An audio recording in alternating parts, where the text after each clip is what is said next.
Welcome to learning मित्रम। आज हम class 9th के एनसीईआरटी की बुक का एक्सरसाइज 2 संविधान निर्माण की थ्योरी को डिस्कस करेंगे। अगर अभी तक आपने हमारे चैनल को लाइक नहीं किया है तो इसे लाइक करें, शेयर करें, सब्सक्राइब करें और साथ ही बेल आइकन दबाकर नोटिफिकेशन ऑन भी कर ले। तो चलिए इसे हम शुरू करते हैं। जैसा कि यहाँ दूसरा चैप्टर दिया गया है संविधान निर्माण के बारे में। संविधान निर्माण यानी कि हमारा कॉन्स्टिट्यूशन के बारे में हम जानेंगे। इसका इंट्रोडक्शन पहले जान लेंगे कि हमने पिछले अध्याय में देखा था कि लोकतंत्र में शासन में लोग मनमानी करने के लिए आज़ाद नहीं है। कुछ बुनियादी नियम है जिनका पालन नागरिकों और सरकार दोनों को करना होता है। ऐसे सभी नियमों का सम्मिलित रूप ही संविधान कहलाता है। देश का सर्वोच्च कानून होने की हैसियत से संविधान नागरिकों के अधिकार, सरकार की शक्ति, उसके कामकाज के तौर तरीकों का निर्धारण करता है। मतलब यहाँ पे आपको संविधान के बारे में बताया जा रहा है कि संविधान में क्या होता है और लोकतंत्र में क्या होता है। हमने लोकतंत्र के बारे में जाना था कि यह जनता के लिए, जनता के द्वारा किया गया शासन है। इसकी परिभाषा लेनिन ने दी थी, जो कि हमने पिछले चैप्टर में जाना था। इसमें हम संविधान के बारे में जानेंगे। संविधान क्या होता है? संविधान हम उसको बोलते हैं जैसे कि किसी भी देश का बहुत सारा कानून होता है, हमें उसे कैसे फॉलो करना होता है, उसके लिए कौन से दंड होते हैं, ये सारी चीज़ें जो है संविधान की पुस्तक में लिखी जाती हैं। मानव अधिकार के बारे में, वोटिंग डालने का अधिकार व्यक्ति को किस एज में होता है, ये सारी चीज़ें जो हैं नागरिकों के अधिकार के बारे में संविधान की पुस्तक में दिया गया। हर देश का अपना एक संविधान होता है। बिना किसी भी संविधान के देश को चलाना जो है वो असंभव कार्य है। इस अध्याय में हम लोकतंत्र के संवैधानिक स्वरूप पर कुछ बुनियादी सवाल उठाएंगे। हमें संविधान की जरूरत क्यों होती है, संविधान कैसे बनते हैं, उन्हें कौन बनाता है और किस तरीके से बनाते हैं, किसी लोकतांत्रिक देश के संविधान को आकार देने वाले मूल्य कौन कौन से हैं, एक बार संविधान बन जाने के बाद क्या हम बाद में बदलती स्थितियों के अनुरूप उसमें बदलाव कर सकते हैं। तो जिस वक्त संविधान बनाया जाता है या कभी भी तो किसी न किसी संविधान का निर्माण शुरू हुआ ही होगा, लेकिन बाद में धीरे धीरे इसमें बहुत सारे सुधार किए जाते हैं। मान लीजिए कि जैसे कि लोकतंत्र के ही बारे में है कि पहले कुछ व्यक्तियों को अधिकार दिया गया था वोट डालने का, लेकिन बाद में धीरे धीरे सब लोगों के लिए यह मतलब समझा जाने लगा कि सभी 18 वर्ष के प्रत्येक व्यक्ति को वोट डालने का अधिकार है। फिर पहले महिलाओं को अधिकार नहीं दिया गया था और फिर से बाद में महिलाओं को अधिकार दिया गया। तो ऐसे बहुत सारी बातें हैं जिनको हम क्या करते हैं, संविधान की पुस्तक में जोड़ते हैं और आगे अच्छी अच्छी चीज़ें जो होती हैं, नई नई, जो हमारे संविधान को नया रूप दे सके, तो उसमें बदलाव किया जाता है। हाल के दिनों में इस संविधान का एक उदाहरण है दक्षिण अफ्रीका का। वहाँ पे क्या हुआ, दक्षिण अफ्रीका के लोगों ने किस तरह संविधान निर्माण के काम को अंजाम दिया, हम इस अध्याय की शुरुआत में इसी अनुभव पर गौर करेंगे। इसके बाद हम भारतीय संविधान के निर्माण और इसके पीछे मौलिक विचार मूल्यों की चर्चा करेंगे और देखेंगे कि किस नागरिकों के जीवन और सरकार के अच्छे कामकाज के लिए बढ़िया ढांचा उपलब्ध कराया जाता है। इसके बारे में हम जानेंगे कि भारतीय कॉन्स्टिट्यूशन किस तरीके से बना होगा और मतलब उसके अलावा उससे पहले हम यहाँ पे दक्षिण अफ्रीका में जो संविधान बना उसके कारणों को हम जानेंगे। ये जो आप देख रहे हैं ये नेल्सन मंडेला है। इन्होंने दक्षिण अफ्रीका में जो है काफ़ी ज़्यादा संघर्ष किया और वहाँ गोरे और कालों के बीच में जो भेदभाव होता था उसे इन्होंने दूर करने का भी प्रयास किया। इन्होंने अपने शब्दों में कहा है कि मैंने गोरों के प्रभुत्व के खिलाफ संघर्ष किया और मैंने अश्वेतों के प्रभुत्व का विरोध किया और मैंने एक लोकतांत्रिक और स्वतंत्र समाज की कामना की जिसमें सभी लोग पूरे मेल जोल के साथ रहें और सबको समान अवसर उपलब्ध हो। मैं इसी आदर्श के लिए जीवित रहना और इसे पाना चाहता हूँ। अगर ज़रूरत पड़ती है तो इस आदर्श के लिए मैं जान भी देने को तैयार हूँ। नेल्सन मंडेला जो है, इन्हें दक्षिण अफ्रीका का महात्मा गांधी कहा जाता है। इन्हें महात्मा गांधी क्यों कहा जाता होगा, हम इसके बारे में समझेंगे कि नेल्सन मंडेला का यह कथन था कि दक्षिण अफ्रीका की गोरों की सरकार ने देशद्रोह पर मुकदमा चलाया। मतलब हम जानते हैं कि जो दक्षिण अफ्रीका है वहाँ पे जो भी लोग बसते हैं वो मतलब अश्वेत रंग के हैं, तो उनकी मतलब ज़्यादा जनसंख्या है। दक्षिण अफ्रीका में प्रारंभ में बहुत सारे लोग जो है 1964 ईस्वी में लगभग बहुत सारे लोग यहाँ पे आके बस गए थे। उसमें बहुत सारे लोग श्वेत थे, जैसे कि इंग्लैंड के रहने वाले और भी कहीं के रहने वाले, और कुछ भारतीय मूल नागरिक भी थे जो दक्षिण अफ्रीका में जाकर बस गए थे। इन लोगों ने क्या किया था, श्वेत और अश्वेतों को दो भागों में बांट दिया था। श्वेत अपने आप को ज़्यादा अच्छा समझते थे अश्वेतों के मुकाबले, उनके साथ अच्छा व्यवहार भी नहीं किया जाता। श्वेतों की बस्तियां और अश्वेतों की बस्तियां दोनों जो है वो काफ़ी ज़्यादा अलग अलग थी। श्वेत यह चाहते थे कि जो अधिकार है वह उन्हें ही दिया जाए और श्वेतों को नहीं दिया जाए। इसके कारण उन्हें बस में नहीं चढ़ने दिया जाता था, सार्वजनिक स्थानों पर नहीं जाने दिया जाता था। मतलब जितने भी श्वेत लोग थे वो अश्वेतों को देखना भी नहीं पसंद करते थे, तो सार्वजनिक स्थानों पर उन्हें नहीं जाने दिया जाता था। इस तरीके से मतलब वहाँ की जो व्यवस्था थी दक्षिण अफ्रीका की बहुत ज़्यादा खराब थी। नेल्सन मंडेला ने 28 वर्षों तक मतलब वहाँ पे संघर्ष किया और मतलब उन्हें रंग भेद की नीति के लिए जो गोरी सरकार थी यानी कि श्वेत रंग की सरकार, उन्होंने क्या किया, तो इन्हें नेल्सन मंडेला को उन्होंने 28 वर्षों तक जेल में डाल दिया। लेकिन 28 वर्षों तक जेल में डालने के बाद भी जो है उन्हें रॉबिन द्वीप में कैद करके रखा गया था। उनका यह परिणाम हुआ कि उन्हें इसका फल मिला और हम क्या देखते हैं कि दक्षिण अफ्रीका में श्वेतों को अंततः हार माननी होती है और वे क्या करते हैं, श्वेतों को भी असमानता को समाप्त करके जो है समानता का अधिकार दे देते हैं। ये लड़ाई जो है काफ़ी समय तक चला, मतलब इसमें लंबा संघर्ष हुआ।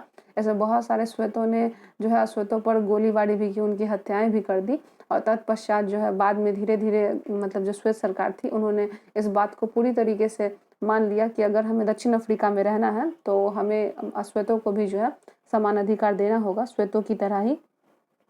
इस तरीके से मतलब हम क्या देखते हैं कि जो साउथ अफ्रीका का संविधान है वो पूरी देश के लिए प्रेरणा बन गया। अब मतलब वहाँ पे बहुत सारी जातियाँ रहती हैं, गोरी जाति तो है ही, साथ में श्वेत, अश्वेत और एक मिश्रित जाति भी है, जिसमें कि कुछ लोग ऐसे होते हैं जो मतलब मिले-जुले होते हैं, जो बाहर से आकर बस गए हैं। तो अब उन्होंने भी मान लिया, श्वेतों ने भी मान लिया कि अगर हमें यहाँ रहना है तो हमें रंग भेद की नीति को क्या करना पड़ेगा, समाप्त करना पड़ेगा। और फिर से मतलब जब ये सारी चीज़ें समाप्त हो गई, वापस से श्वेत और अश्वेत में जो है असमानता समाप्त करके समानता को ला दिया गया। तब नेल्सन मंडेला को 28 वर्षों के बाद आज़ाद कर दिया गया। उन्हें साउथ अफ्रीका का राष्ट्रपति के रूप में मतलब पदवी उन्हें दी गई और उन्हें चुना गया। और तब जाकर जो है उस वक्त से लेके और अब तक जो है दक्षिण अफ्रीका का जो संविधान है वो पूरी दुनिया में चर्चित हुआ है। और यहाँ पे मान लीजिए कि अगर मतलब आपसे बोला जाएगा कि अगर अश्वेत भी श्वेतों के साथ उसी तरीके का व्यवहार करते तो जिस तरीके से अफ्रीका में मतलब समानता आई है वो क्या होती, नहीं आ पाती। उसके बाद देखिए यहाँ पे एक चित्र दिया गया है, जैसे कि मतलब पहले का दक्षिण अफ्रीका और आज का दक्षिण अफ्रीका। यह तस्वीर आज के दक्षिण अफ्रीका की सोच को उजागर करती है। आज दक्षिण अफ्रीका खुद को इंद्रधनुषी देश कहता है क्योंकि यहाँ पे बहुत सारे लोग बसते हैं। यहाँ पे देखिए सब मिलजुल कर जो है वो कार्य करते हैं। और अफ्रीकी के संविधान में यह कहा गया है कि यह बहुत खूबसूरत ढंग से इसको व्यक्त किया गया। दक्षिण अफ्रीका के संविधान में दुनिया भर के लोकतांत्रिक लोग प्रेरणा ले रहे हैं। 1994 तक जिस देश की दुनिया भर में अलोकतांत्रिक तौर तरीकों के लिए निंदा की जाती थी, आज उसे लोकतंत्र के मॉडल के रूप में देखा जा रहा है। दक्षिण अफ्रीका के लोगों के साथ रहने, साथ काम करने, निश्चय और पुराने कड़वे अनुभवों को भुलाकर इंद्रधनुष समाजी बनने के लिए और समझदारी दिखाने के कारण संभव हुआ। फिर से नेल्सन मंडेला ने अपने शब्दों में कहा कि दक्षिण अफ्रीका का संविधान इतिहास और भविष्य दोनों की बातें करता है। एक तरफ तो यह एक पवित्र समझौता है और दक्षिण अफ्रीका के रूप में हम एक दूसरे से यह वादा करते हैं कि हम अपनी रंग भेदी क्रूर दमनकारी इतिहास को फिर से दोहराने की अनुमति नहीं देंगे। पर बात इतनी ही नहीं है, यह अपने देश को इसके सभी लोगों द्वारा वास्तविक अर्थों में साझा करने का घोषणा पत्र भी है। श्वेत, अश्वेत, स्त्री और पुरुष, यह देश पूर्ण रूप से हम सभी का है। मतलब यहाँ पे स्त्री और पुरुषों के बीच में कोई असमानता नहीं है, श्वेत अश्वेतों के बीच में कोई समानता नहीं है। यहाँ पे सभी लोग क्या हैं, एक दूसरे से बिल्कुल भी समान हैं। दक्षिण अफ्रीका के बारे में बहुत सारी जानकारी है कि दक्षिण अफ्रीका के स्वतंत्रता संग्राम में आपको भारतीय राष्ट्रीय आंदोलन की याद आई। आपने भारतीय राष्ट्रीय आंदोलन के बारे में अगर कहीं भी सुना होगा तो आपने जाना होगा कि अंग्रेजों से किस तरीके से भारतीयों ने मतलब अपना इतिहास जो है वो सुदृढ़ किया था। उन्हें किस तरीके से यहाँ पे मार के भगाया था अंग्रेजों को। अंग्रेजों ने हमारे ऊपर जो है 100 वर्षों से भी अधिक समय तक शासन किया। तो इस संघर्ष की लड़ाई में कौन कौन से लोग शामिल थे और हमारा जो इतिहास है वो किस तरीके से अफ्रीका के इतिहास से जो है वो मिसमैच खाता है। तो यहाँ पे बहुत सारे पॉइंट दिए गए, विभिन्न समुदायों के बीच क्या संबंध है। नेतृत्व मतलब गांधी और मंडेला में संघर्ष का नेतृत्व करने वाली अफ्रीकी नेशनल कांग्रेस, भारतीय राष्ट्रीय कांग्रेस, संघर्ष का तरीका, उपनिवेशवाद का चरित्र, मतलब ये सारे जो पॉइंट आप इन्हें खुद भी खोजे और समझे। जब हम चैप्टर पढ़ लेंगे तो आपको ये बातें सारी समझ में आएंगी कि जिस तरीके से महात्मा गांधी ने भारतीयों को आज़ाद कराने के लिए मतलब हड़ताल किए, संघर्ष किए, उसके बाद वो अनशन पे बैठे, कई बार जेल गए, उसी तरीके से नेल्सन मंडेला को भी अफ्रीका के सुधार के लिए जेल जाना पड़ा। इसीलिए जो है कहा गया है कि नेल्सन मंडेला जो है उन्हें साउथ अफ्रीका का महात्मा गांधी माना जाता है। अब हमें संविधान की ज़रूरत क्यों पड़ती है? हम एक ऐसे संविधान की ज़रूरत है और संविधान क्या करता है इस बात को हम दक्षिण अफ्रीका के उदाहरण से समझ सकते हैं। इस नए लोकतंत्र में दमन करने वाले और दमन सहने वाले दोनों ही साथ साथ समान हैसियत से रहने की योजना बना रहे थे। दोनों के लिए एक दूसरे पर भरोसा कर पाना आसान नहीं था। उनके अंदर अपने अपने किस्म के डर थे, वे अपने हितों की रखवाली भी करना चाहते थे। बहुसंख्य अश्वेत इस बात पर चौकस थे कि लोकतंत्र में बहुमत के शासन पर मूल सिद्धांत से कोई समझौता न हो। उन्हें बहुत सारे सामाजिक और आर्थिक अधिकतर चाहिए थे अधिकार। अल्पसंख्यक गोरों को अपनी संपत्ति और अपने विशेष अधिकारों की चिंता थी। लंबे समय तक चली बातचीत के दौरान दोनों समझौते का रास्ता अपनाने को तैयार हुए। गोरे लोग बहुमत के शासन का सिद्धांत और एक व्यक्ति एक वोट को माने गए। वे गरीब लोगों और मजदूरों को कुछ बुनियादी अधिकारों पर भी सहमत हुए। अश्वेत लोग भी इस बात पर सहमत हुए कि सिर्फ बहुमत के आधार पर सारे फैसले नहीं होंगे। इस बात पर सहमत हुए कि बहुमत के आधार पर अश्वेत लोग अल्पसंख्यक गोरों की जमीन जायदाद पर कब्जा नहीं कर सकते हैं। और यह समझौता आसान नहीं था। इस समझौते को लागू करने के लिए और कठिन था। इसे लागू करने के लिए पहली ज़रूरत थी कि वे एक दूसरे पर भरोसा करें, और वे एक दूसरे पर भरोसा कर भी ले तो क्या गारंटी है कि भविष्य में इसे तोड़ा नहीं जाएगा।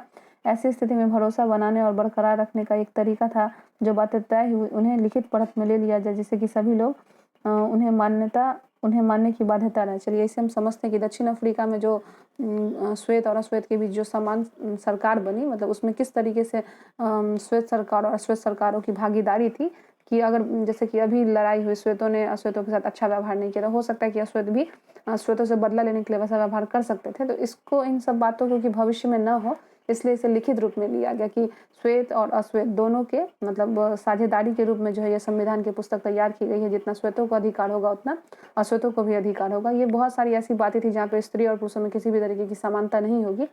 जिस तरीके से श्वेतों को सभी तरह जाने का अधिकार है, सभी नौकरियों में भाग लेने का अधिकार, उस तरह अश्वेतों को भी अधिकार दिया जाएगा। इन सब को एक जगह एकत्रित करके लिखा गया और उसे ही पुस्तक के रूप में तैयार की गई, जिसे हम संविधान बोलते हैं।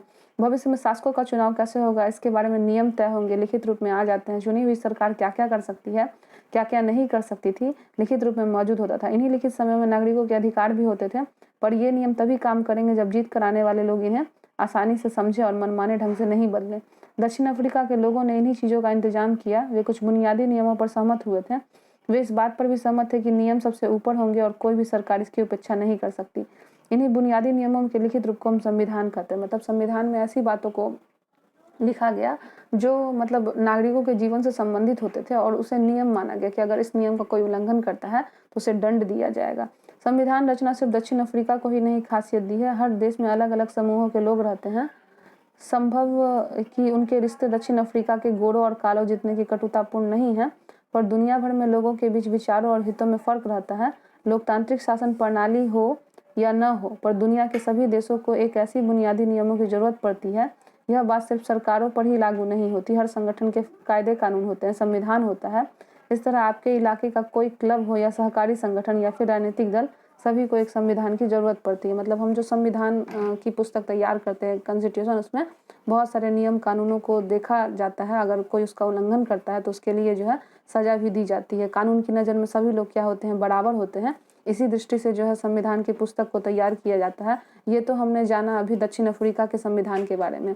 अगले वीडियो में हम जानेंगे भारतीय संविधान के बारे में कि किस तरीके से भारतीय संविधान को बनाया गया, इसके संघर्ष के पीछे क्या कहानी है, हमारे ऊपर अंग्रेजों ने कितने वर्षों तक शासन किया और यहाँ के भारतीय नेताओं ने किस तरीके से अंग्रेजों को अपने मतलब बलबूते पे यहाँ से भगाया और वापस से जो है हमारा नया संविधान बनकर तैयार हुआ। तो अब इस वीडियो को हम यहीं समाप्त करते हैं। अगर आपको हमारा वीडियो अच्छा लगा हो तो इसे लाइक करें, कमेंट करें, शेयर करें, सब्सक्राइब करें और साथ ही बेल आइकन दबाकर नोटिफिकेशन ऑन भी कर लें। इसे अपने दोस्तों में अधिक से अधिक शेयर करें। मिलते हैं नेक्स्ट वीडियो में। Thank you.